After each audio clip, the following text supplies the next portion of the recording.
Hello বন্ধুরা, কেমন আছেন সবাই? সিম্পলি আবান্তিকার নতুন একটি ব্লগে আপনাদের স্বাগত জানাই। আমার দুই বাংলার বহু ভাই বোনের ইচ্ছা থাকে উচ্চশিক্ষার জন্য বা কর্মসূত্রে আমেরিকায় পাড়ি জমানো এবং সেখানেই স্থায়ীভাবে বসবাস স্থাপন করা। জনমানসে পরিচিত আমেরিকা স্বপ্নের দেশ, আমেরিকা সম্ভাবনার দেশ। কিন্তু 2025 সালে আমেরিকা কতটা স্বপ্নের দেশ, সেখানেতে কাজের সুযোগ কীরকম, সেখানেতে স্থায়ীভাবে বসবাস করার সম্ভাবনা কতটা, সমস্ত কিছুই আজকে আমি আবান্তিকা শেয়ার করব আপনাদের সাথে। বর্তমানে আমরা আমেরিকার হিউস্টন শহরে বসবাস করি। এখানে একদম কাছ থেকে দেখতে পাচ্ছি আমেরিকার প্রবাসী বাঙালিদের মানসিক অবস্থার কথা এবং আমেরিকাবাসীদের জীবনযাত্রার বিভিন্ন দিক, এবং সেই সমস্ত কিছুই আমি শেয়ার করি আপনাদের সাথে এই সিম্পলি আবান্তিকা চ্যানেলের মাধ্যমে। তাই যারা পরবর্তীকালে আমেরিকায় আসবেন বলে ভাবছেন বা যাদের পরিচিত মানুষজন 2025 সালে আমেরিকায় আসবেন বলে ভাবছেন, তারা আসার আগে স্কিপ না করে পুরো ভিডিওটা আমার সাথে থাকুন। ভিডিওটার মাধ্যমেতে আমি তুলে ধরব আমেরিকার কঠিন বাস্তব পরিস্থিতি। আমেরিকা ওয়ার্ল্ডের লার্জেস্ট ইকোনমি আমেরিকা। সেখানে রয়েছে নামজাদা বিভিন্ন সংস্থার হেডকোয়ার্টার্স, পাশাপাশি রয়েছে ছোট বা মাঝারি মানের বিভিন্ন সংস্থা। আমি আজকে মূলত ফোকাস করব যারা স্টুডেন্ট ভিসা নিয়ে আমেরিকায় যান বা যারা ওয়ার্ক ভিসা বা H1B ভিসার মাধ্যমে আমেরিকায় যান। যারা স্টুডেন্ট ভিসা নিয়ে আমেরিকায় যান তাদের কথা যদি বলতে গেলে বলি যে আমেরিকাতে নামজাদা বহু ইউনিভার্সিটি রয়েছে। সেখানকার পড়াশোনার মান, রিসার্চের স্কোপ বা ফ্যাকাল্টি, ইনফ্রাস্ট্রাকচার সমস্ত কিছুই আন্তর্জাতিক মানের। কিন্তু সেই ইউনিভার্সিটিগুলোতে কোনো স্টুডেন্টরা যখন অ্যাডমিশন নেন তাদের অনেকেরই মাথায় থাকে 30 বা 40 লাখ টাকার লোনের বোঝা। তারা যখন আমেরিকার মাটিতে গিয়ে পড়েন, উচ্চশিক্ষা কমপ্লিট করেন, কিন্তু তারপরেও অনেকেই আজকে তাদের ভবিষ্যৎ জীবন সম্পর্কে কিন্তু ভীষণভাবে দুশ্চিন্তায় ভুগছেন। কারণ তাদের পড়াশোনা কমপ্লিট হওয়ার পরেও তারা কিন্তু যোগ্য কাজ পাচ্ছেন না। তাই অনেক স্টুডেন্ট আজকে কাজ না পেয়ে শূন্য হাতে USA ইউনিভার্সিটির ডিগ্রি নিয়ে নিজের দেশে ফিরে আসছেন। নিজের দেশে এসে নিজের দেশে তাদেরকে আবার চাকরির জন্য চেষ্টা করতে হচ্ছে। কারণ আমেরিকাতে যত সংখ্যক স্টুডেন্ট প্রত্যেক বছর পাশ করছেন তত পরিমাণ কিন্তু আজকে জবের অভাব দেখতে পাওয়া যাচ্ছে। ডিম্যান্ডের থেকে সাপ্লাই বেশি হয়ে যাচ্ছে। আর বিশেষ করে যারা ফ্রেশার তাদের তো জব পাওয়াটা ভীষণই একটি দুষ্কর ব্যাপার হয়ে দাঁড়িয়েছে। এবার আসছি যারা ওয়ার্ক ভিসা নিয়ে আমেরিকায় গেছেন তাদের কথা। মূলত যারা H1B ভিসার মাধ্যমে আমেরিকায় যাচ্ছেন তাদের কথা যদি আমি ফোকাস করি তাহলে বলা যেতে পারে যে বর্তমানে টেক ইন্ডাস্ট্রিতেও কিন্তু প্রচুর লে অফ হচ্ছে। বহু মানুষ লে অফের শিকার হয়েছে।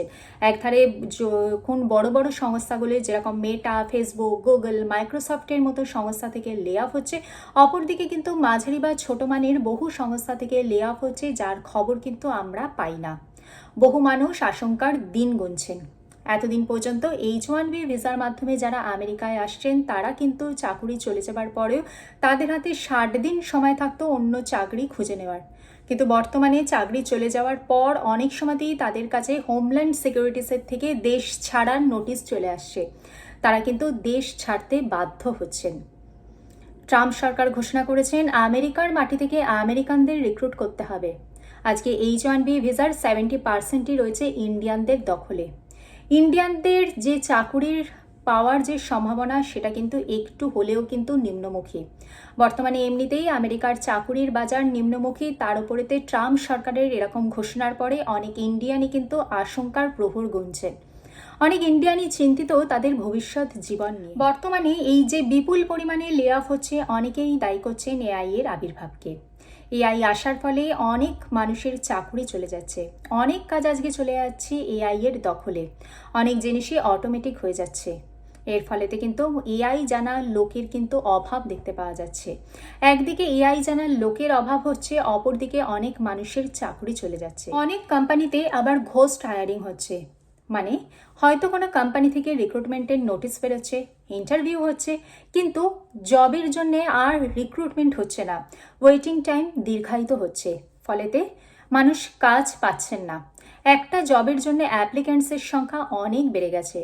আগে কোভিডের টাইমে যখন ওয়ার্ক ফ্রম হোম ছিল, এখন সেখানেতে হাইব্রিড মোডে জবের অফার আসছে। তাই একটা জবের জন্য অনেক অ্যাপ্লিক্যান্টস হয়ে যাচ্ছে, সেখানেতে কম্পিটিশন অনেক বেড়ে যাচ্ছে। ভবিষ্যৎ বলছে AI এর যুগ।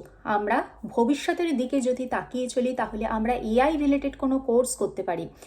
আমাদের যে অফ টাইম থাকে সেই টাইমে আমরা ফ্রি কোর্স বা অনলাইনে অনেক ধরনের এআই রিলেটেড কোর্স আছে সেইগুলো করে নিজের স্কিলকে আপগ্রেড করতে পারি। আমরা অবসর সময় আমরা নেটওয়ার্কিং করব বা আমাদের যে নিজের স্কিলকে আপগ্রেড করব, এরকম বিভিন্ন ধরনের কিছু কর্মসূচি গ্রহণ করব। প্রত্যেকটা দিনের 30 মিনিট করে আলাদা করে রাখবো নিজেকে আপগ্রেড করার জন্য। অনেক মানুষ হয়তো ভাবতেন স্টুডেন্ট ভিসা বা ওয়ার্ক ভিসা নিয়ে আমেরিকায় যাওয়ার পর সেখানে স্থায়ীভাবে বসবাস স্থাপন করবেন, কিন্তু বর্তমানে আমেরিকাতে স্থায়ীভাবে বসবাস করার সুযোগও অনেকটা পরিমাণ কমে গেছে। স্থায়ীভাবে বসবাস করার জন্য যে গ্রিন কার্ড পাওয়ার যে পদ্ধতি, সেই প্রসেসটা কিন্তু ক্রমশই দীর্ঘায়িত হয়েছে। 2025 সালে যারা আমেরিকায় যাবেন বলে ভাবছেন তারা নিজেকে প্রশ্ন করুন, তারা যদি দেশেতে কোনো ভালো মানের স্টেবল ইনকাম থেকে থাকে, ভালো মানের জব সিকিউরিটি থেকে থাকে, তাহলে তারা জব ছেড়ে আমেরিকায় যাওয়ার আগে নিজেকে প্রশ্ন করুন যে তারা আমেরিকায় গিয়ে কী পাবেন, আমেরিকায় গিয়ে তারা কত টাকা সেভিংস করতে পারবেন। কারণ বর্তমানে আমেরিকায় কিন্তু হাউস রেন্ট বা অন্যান্য জিনিসের মূল্য বৃদ্ধি কিন্তু হচ্ছে, জবের সিকিউরিটি তেমন দেখতে পাওয়া যাচ্ছে না, লে অফ হচ্ছে এবং স্থায়ীভাবে বসবাস করার সম্ভাবনাও কিন্তু বেশ ক্ষীণ। আপনারা দেশেতে কতটা স্টেবল এবং আমেরিকায় যাওয়ার পরেতে আপনাদের জীবনযাত্রার কতটা ফারাক হতে পারে, সমস্ত কিছু কিন্তু ডিটেলে অ্যানালিসিস করুন। আর যাদের ভবিষ্যৎ জীবনের লক্ষ্য রয়েছে স্টুডেন্ট ভিসা নিয়ে আমেরিকায় যাবেন, তারাও কিন্তু ভালো করে রিসার্চ করুন আমেরিকায় আপনারা কোন ধরনের ইউনিভার্সিটিতে অ্যাডমিশন নিচ্ছেন, কোন কোর্সে অ্যাডমিশন নিচ্ছেন, সেই কোর্সের ভবিষ্যৎ কীরকম, সেই কোর্সে পড়াশুনো করার পর চাকুরির সুযোগ কীরকম, আমেরিকায় যাওয়ার জন্য আপনার যে স্টুডেন্ট লোন নেবেন কিনা, স্টুডেন্ট লোন নিলে সেটি পরিশোধ কিভাবে করবেন, সেই সমস্ত কিছু কিন্তু আপনাকে ভাবনা চিন্তা করতে হবে। 2025 সালে আমেরিকাতে কাজের বাজারেতে যেহেতু একটু মন্দা দেখতে পাওয়া যাচ্ছে, তাই অনেক সময়তেই এটি অ্যাডভাইস করা হচ্ছে যে আমেরিকায় আসার আগেতে দুবার ভাবুন।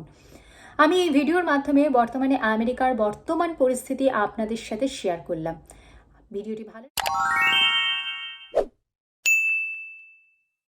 আমার এই ভিডিওর মাধ্যমেতে আমি কাউকে ডিমোটিভেট করছি না। আমি এই ভিডিওর মাধ্যমে আমেরিকার বর্তমান পরিস্থিতিটি আপনাদের সাথে তুলে ধরার চেষ্টা করছি।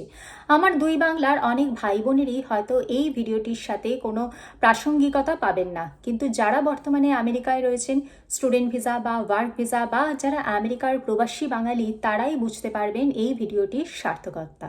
ভিডিওটার সমস্তটাই আমার ব্যক্তিগত মতামত, ব্যক্তিবিশেষে অবশ্যই মতামত ভিন্ন হতে পারে।